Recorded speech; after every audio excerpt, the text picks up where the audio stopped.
Are you passionate about shaping India's future? Keen to find solutions for India's most pressing challenges? Look no further than Taksashila's postgraduate program in public policy. This 48-weekend program will equip you with the knowledge, skills, and network needed to pivot to a meaningful career in public policy. Apply in the link below by June 1st. The program begins June 20th. Hope to see you there. Welcome to All Things Policy, a daily podcast by the Takshashila Institution. We are a bunch of policy nerds based in Bengaluru, and we like bringing fresh perspectives to Indian affairs and Indian perspectives to global affairs. So grab a cup of coffee, sit back, and join us for today's chat. Hello and welcome to this episode of All Things Policy. With the war continuing in West Asia and countries grappling with oil and gas shortages, calls for accelerating energy transition have intensified, given its potential to strengthen energy security. Some European countries have also seen an increase in the demand for solar rooftop systems in households as electricity prices increase. So, while it seems to be a great opportunity for countries to shift gears towards their net zero and renewable energy targets, there are certain factors that need to be considered in each country's energy transition journey. And in today's episode, we will look at India's growing energy needs, factors affecting energy transition, and examine the promise of renewable energy providing a shield during energy supply shocks. So, I am Bhumika Sevkani, a research analyst with the Geostrategy program at the Takshila Institution, and I have with me today Shambhavi Naik, the chairperson of the Advanced Biology program at Takshashila. Welcome, Shambhavi. Hello. Hi, Bhumika. Hello, everybody. Nice to be back. Right. So, Shambhavi, before we talk about the factors that affect energy transition, I would just like to go over some figures that help us understand India's growing energy needs, right? So, we're seeing that the energy supply crisis is worsening, and while there is no doubt about renewable energy's potential to meet India's growing energy demands, one of the biggest challenges that we face is project finances. There's also grid infrastructure upgrades that is required for it, and market reforms is another challenge that we can come to later. But if the war continues, we will, I think, find it difficult to sustain the funding for the renewable energy projects, right? The fiscal space that could have been utilized for energy transition might shrink to support oil and gas imports and managing rising energy costs. So, but these supply disruptions that we see, it just tells us that for developing economies, oil remains irreplaceable, and supply disruptions can quickly have a domino effect on the economy. So, for emerging economies, I think the priority should be energy addition, wherein scaling up both conventional and low carbon energy systems is required parallelly to manage risk and meet these growing demands. We need to power growing economies and increase the access towards sort of clean energy, expanding all available energy resources, including oil and coal, right? If I were just to look at a few numbers on India's energy needs, we have seen per capita electricity consumption increase by over 46% in the last decade. And this is driven by expanded electricity access and rapid urbanization. So the power demand, again, is set to grow at a CAGR of 5.8% until 2030. And so is the demand for oil and gas, which is set to nearly double in the coming decade, right? So the main idea of this podcast is that while the crisis provides a good opportunity to increase support for renewables, financing the transition will be difficult if the war continues. And yet, True.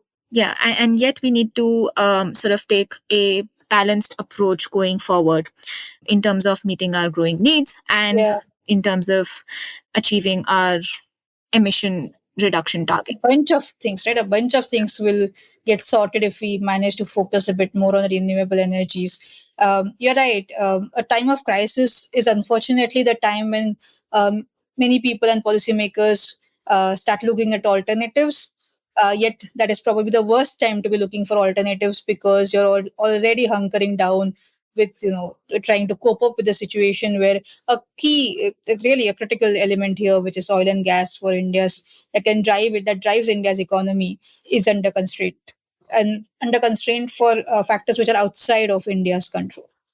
All right. And so when in that situation, we start looking at alternatives, and it's not that India doesn't have them, right? We have been investing bit by bit in solar, in hydro, in wind energy, bioenergy, nuclear energy as well.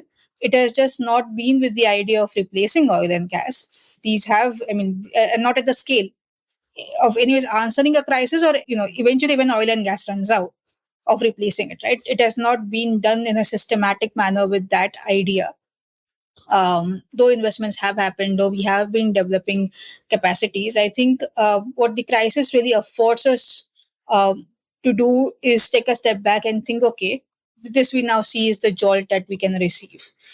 Can better clarify to the Indian population of what the impact would be.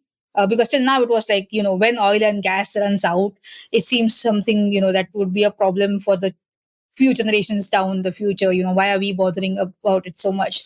But now everyone's getting up to the stark reality that I am not being able to eat a sizzling brownie because, there's no gas in the restaurant down the road. And suddenly everyone's talking about, what happens when oil and gas runs out, right? It allows us to have the conversation that we understand renewables are a bit more costly right now because the technology is being upgraded, that infrastructure has to be put in, and it is an inconvenience maybe to shift consumer behavior from electricity and things that we are used to something new.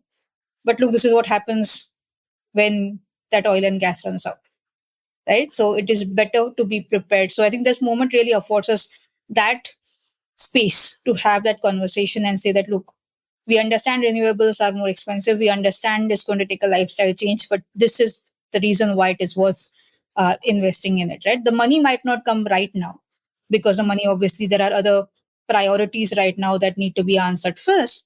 But we also cannot forget about this moment once it's over, like we did with COVID, for example. That when COVID was around, everyone was like, "Yes, masks, and we need more hospitals, and we need more doctors and more scientists." And then COVID went away, and everything just fizzled out. It doesn't matter anymore till the next crisis. So the problem with that is, so I work on biotech, right? One of the things that I have read in my work, which I often use as an example, was when the Supreme Court was deciding on a case on GM mustard. I know this has nothing to do with energy per se, but food is also energy. So let me bring in this example because I find it very illustrative of the way the government and judiciary, etc., might think, right? So a scientist at Delhi University made this GM mustard, took about a decade's work to work its way through the government regulatory process, got approval, and then there was a case filed against him in the Supreme Court, and the judge in the judgment actually said that, look, there is no compelling reason for us to try GM mustard right now. It is not that India is starving, so we don't see the point of trialing this technology right now. And then they stalled it for the development.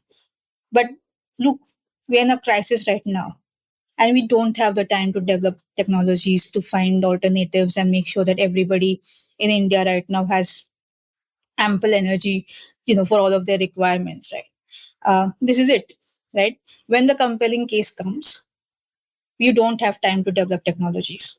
And that is why I think this movement is very, very crucial. And maybe this podcast is crucial because it is a reminder that whether this moment gives us money or not is a different matter. But this should give us the space to think about the real costs of both the oil and gas that we are paying and of the renewables that we will have to pay. Absolutely, Shambhavi. I think that illustration was right on point, right? But this also something else that I'd like to highlight in terms of renewable energies. When we usually look at renewable energy, we mostly think about it in terms of this physical hardware. Like we'll talk about solar panels, we'll talk about wind energy equipments, but then we also have the pricing side of it, right? That we often tend to ignore when we talk about policy regarding renewables, right? And while if we were to look at in terms of the Indian context, we know that electricity in India is heavily subsidized in many parts of the country, and that sort of misses, sort of takes the price signal out of the system, which is, I think, very important for any country if they want to push the development in the renewable energy sector, right? So pricing energy here close to marginal costs, I think, will help in shifting consumption behavior as well, right? Where users store or use electricity based on the current prices during the day. So when you know there's that solar power is being generated at peak during the day, and you know that electricity price is going to be near zero, I think consumers will shift their behavior to charging more of their appliances during the daytime, and that could help us in sort of shifting some of the peak demand towards the non-peak hours, right? And there are studies out there that show that it could benefit in increasing non-fossil capacity, the renewable energy capacity, and it will also sort of not only help in reducing system costs by reducing the storage requirements, the batteries that are required in renewable energy projects to store this power generation during the peak, but it will also sort of help the discoms, right, who are currently reliant on whatever power agreements are generated in tangent with the coal generation, right? So I think it would benefit both consumers, the discoms, as well as it will generate more interest from investors to finance renewable energy projects, right? If they look at it as a whole, right? But moving away from electricity a little bit, Shambhavi, I wanted to throw light that on the consumption side, energy looks a lot more different as well, right? We consume energy in a lot of different ways. We have cooking, heating needs, and transport needs. And for all of those needs, we have a different sort of energy consumption mix. And there are different alternatives that we can apply to each of these sort of channels of consumption, I guess. channels of consumption, basically. So it would be great if you could take us through some of those alternatives and how India can sort of navigate that in the long term. Yeah, that is very true, Bhumika. So we often think of energy as this one like nebulous mass of, I don't know, sparks going around, feeding everything around us, right? And we've taken so much of energy for granted, I guess. That sometimes the fact that it ends up in on our tables and in our kitchens in such a wide variety of way can also escape our imagination, right? And the fact that the thing that powers my laptop is very different from the stuff that I use for cooking, and therefore solar won't be able to replace both of them to the same degree in the same manner, right? So the fact that if I want to really replace those channels of energy delivery, not only am I constrained by, say, the 5 or 6 alternatives for creating the energy, but I'm also constrained through the channels through which that energy will be delivered. So it is not that gas can be like, if I don't get LPG, I'll just do biogas. Yes, a renewable form, but not really substitutable that way. The other difference is obviously also in terms of infrastructure. So the way urban India consumes energy is very different from the way rural India consumes energy. And so maybe a biogas plant in a rural community might work, but it is unlikely to work in South Bombay. I think those differences also merit a conversation. So when we say renewables, I know for a lot of us it's a very easy sentence to say, but there are very deep intricacies in the way that renewable energy can actually be implemented. One of the things I think which India is consciously moving towards, for example, is electric vehicles. Obviously, there is concern with the way electricity is generated and how we can move to more sustainable sources for supplying the grid itself. But at least on the EV front, I think EVs are going to be very important in the future for India to stay mobile while also being true to our emissions commitments. The other thing that we're looking at is obviously bioethanol. But bioethanol is not really a replacement for petrol, right? So you're blending it in. And so there's a bit of decrease in the amount of petrol that you're actually using or diesel, but it's not going away. Whereas with the EV, it's actually, the difference is going to be much more stark, right? So for public transport, for example, fleets of buses, etc., I think having EVs is going to make a remarkable difference as long as we have the supply side of the electricity thing sorted out, right? Right.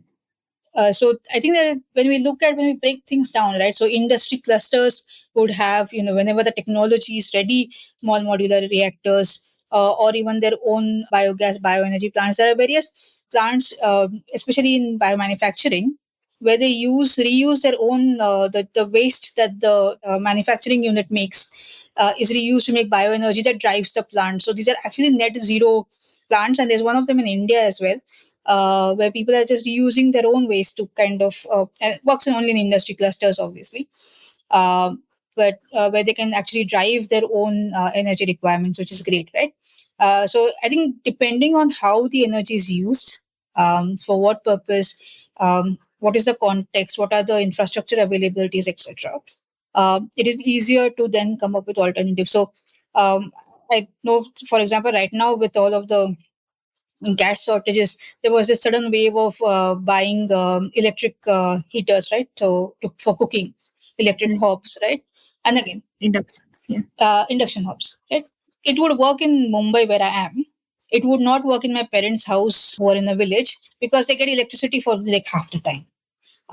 So their biogas plant might be much better Help. for their requirements, right?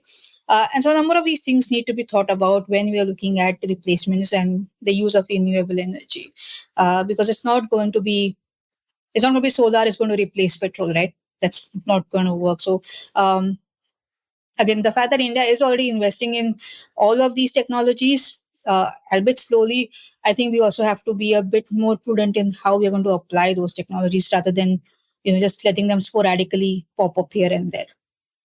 But look, Bhumika, you have been studying this field for a while now, right? Looking at renewable energy. Can you tell me about how other countries who probably have larger shares of renewables in the mix, how have they been impacted by the war? This is not something that only India is facing issues with, right? Does really having a larger share of renewable energy help in minimizing effects of energy supply shortage? Right, Shambhavi. So I was just reading up about some European countries which are sort of known for their renewable energy adoption, right? Right, countries like Germany and Spain who have been leading in wind and solar deployment. So I was just curious about how have they taken the impact of this energy supply shock, and also China, right? We know that China has also massively built solar and wind projects, and they've also been able to integrate those projects at a slightly greater sort of share, relatively greater share than other countries. So in case of Germany, for example, I was just looking at it, that there as well, I think it's the same thing as you mentioned as well, right? On how even if they have larger share of renewable energy at the generation side, their energy consumption mix is also sort of very different, and that sort of affects how the economies overall are responding to the energy crisis, right? So Germany, we had seen that they were heavily dependent on supply of gas from Russia. And right when the Ukraine war happened, since then, the energy costs have been rising in Germany, right? Petrol prices recently went above the symbolic threshold of €2 per liter in Germany, which is, I think, a record high for them. And that has been the highest level since the 2022 crisis that they faced after Russia's invasion.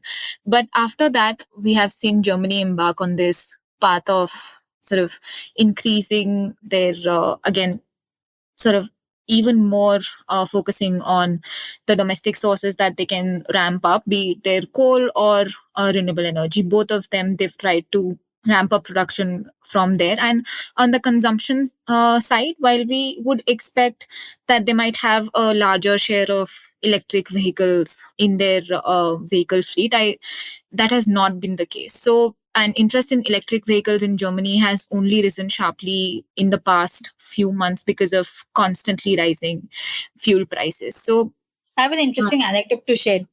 sure, go ahead. So I have friends in Frankfurt. And just after the Russia-Ukraine war had broken down, I was visiting, and they were telling because of the gas prices and the dependency on Russia for gas, they had all been told, this was in the winter months, and they had all been told to increase their thermostat by a degree. So because everyone uses gas for house heating, right, in the winters, they're all been asked to increase the thermostat by a degree, and that hopefully brings down the gas required to heat homes and the prices, and there's a demand on gas that had to be managed. So, like you said, right, consumer behavior often drives. It's a supply and demand, and both need to be managed somehow. And then it was national interest, etc. I think a lot of people were on board with that idea, because again, in a moment of crisis, I think most people will be agreeable to doing compromises, but in a moment of non-crisis, it might be difficult to Right. get people to agree. Yeah, exactly. I think that's just like how we're trying to blend ethanol and petrol up to like 20% to slightly reduce our import bill and slightly reduce our import quantities of oil and gas, right? But yes, so while I was talking about Germany's renewable energy integration, I think they have this climate action law where the country is legally bringing mandates to rapidly accelerate their renewable energy adoption. And their target is to bring renewable share in the total energy consumption to 41% by 2030. And that was the reason why they had started sort of shutting down coal power plants. But then as the energy crisis stepped in, now they realize that that is not the good way to go about it. But apart from that, they are also largely reliant on imported oil and gas imports for their heating and transport needs, right? Coal still forms 15% of their total energy consumption, and 23% of their electricity is still coming from coal. And gas, I think, has a larger share, which is, I think, close to 30% in their total energy consumption. So this just shows that despite a larger share in renewable energy, just how their energy consumption mix looks like is their energy consumption is still dependent largely on oil and gas, right? And I think Spain, again, has a similar story to tell. But in terms of Spain, there was a surge in renewable power generation, which drove the wholesale prices to negative during the first, I think, 3-4 months of 2026. So in terms of electricity prices, the consumers in Spain were not as affected as other European countries. So when the wholesale prices were still negative, that was not passed on to the retail consumers, because the price structuring is very different in Spain, right? They have a lot of added costs to it as well. So the retail prices, however, were still significantly low relative to other European countries who are largely dependent on gas for the electricity. So in terms of Spain, their grid is largely supported by renewables plus nuclear, which makes up about 75% of the electricity generation. So, but then again, the problem in Spain is the same as Germany, where the transport sector again continues to rely on imported fossil fuels. So I think diversifying that end use is also very important, right? And in terms of China, again, where we have seen a lot of EVs coming up on the road. For China, where we again see a lot of renewable energy integration and a lot of EVs coming up on the road. During the crisis, we have seen China relying on coal for its other energy consumption needs. So they have massive coal reserves, and their energy demand is met through that while capping retail prices for fuel. So again, despite all of this renewable energy integration and diversification in end use consumption, their industries were still affected, right? And the government had to step in and cap fuel prices for sort of shielding the economy from the impact. So what helped China was, again, the diversified energy consumption mix, as well as their massive crude oil reserves that helped them sort of shield, or I would say the delay the impact of energy supply crisis. And the country has also taken some measures to accelerate market reforms to support renewable energy integration, but that's still underway, and the impact of that is, I think, yet to be seen. So, Shambhavi, but coming back to India, if you could just help us sum up some suggestions for India on what could be the road forward when we look at India's energy security. Right. I think the first and foremost priority has to be figuring out what works where, right? So the idea that, and there are so many intricacies that you can look at here, right? So you can look at urban versus rural, you can look at chance of distribution, you can look at times of short crisis like the one we are facing right now, versus when we think about energy security, do we want to think about a time when oil and gas is no longer there? Right. So that's a very different sort of scenario to saying that we want cover for about a year's worth of time, say, right, in case oil and gas supplies are. But first and foremost, we need that security roadmap on what kind of renewable works where, and what is then the infrastructure required to deliver that to that place, what might be the consumer behaviors that need to be tweaked and changed so that there is adoption of the renewable energy. And this could include like energy pricing correctly. This could include making sure that correct infrastructure is there, that people are engaged enough to understand the reasons why we're looking at renewables even when oil and gas is plentiful and around, right? And I think this is the moment where we should be having those conversations, right? I think once the energy roadmap is kind of ascertained, then we can think about financing a lot more R&D, trying to see what are the barriers of why technology is not progressing, or if technology has progressed but has not been adopted or integrated, like you said, right, within the markets. What are the barriers to that, and trying to resolve for those barriers. Like you said, China has accelerating market reforms, right, for renewable energy integration. And then finally, I think also work on consumer behavior.